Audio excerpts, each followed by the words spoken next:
ICE Renovación tomou o relevo da Asociación Dignidad Ribeira, coa que xa colaborou nos almorzos solidarios para a posta en marcha dun novo programa de integración denominado Lavandería Solidaria e Calor Café. A iniciativa ten por obxectivo cubrir parte das necesidades básicas das persoas sen fogar ao tempo que lle proporcionan un tempo compartido nun lugar confortable. Pois é un proxecto desarrollado inicialmente por Dignidad Ribeira e que nós tomamos o testigo como para continuar. O noso obxectivo é poder cubrir necesidades que ten a nosa cidade en temas de exclusión ou risco de exclusión social, sobre todo con persoas que están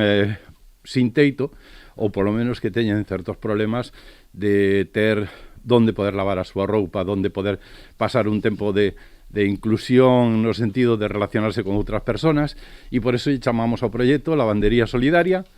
e Calor Café. Calor Café pretende ser un lugar onde podan ter un encontro entre estas persoas que están moitas veces vémolas sentadas aquí na Plaza do Concello, en outros lugares, e podan ter un encontro, un lugar cálido, onde poden tomar un café, poden charlar, poden incluso facer xogos, e poden ter un tempo como para compartir as súas necesidades, os seus problemas, as súas incluso alegrías. O alcalde agradeceu o labor que realizan esta e outras entidades en aras da integración de persoas en risco de exclusión, polo que comprometeu o apoio do Concello a través do aumento de partidas e servizos en materia social. Sin os voluntarios, sin toda esa xente que a través das súas asociacións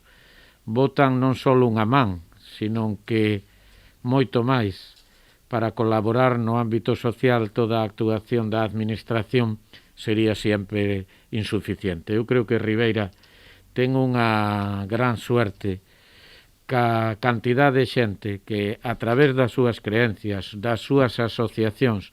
teñen como meta o servir aos demais e a solidaridade. Mediante o convenio asinado esta mañá, o Concello achegará unha contía de 1.500 euros para sufragar os gastos do programa. Trátase dunha primeira fase, posto que está prevista a continuidade desta colaboración coa posta en marcha dun centro de emerxencia social.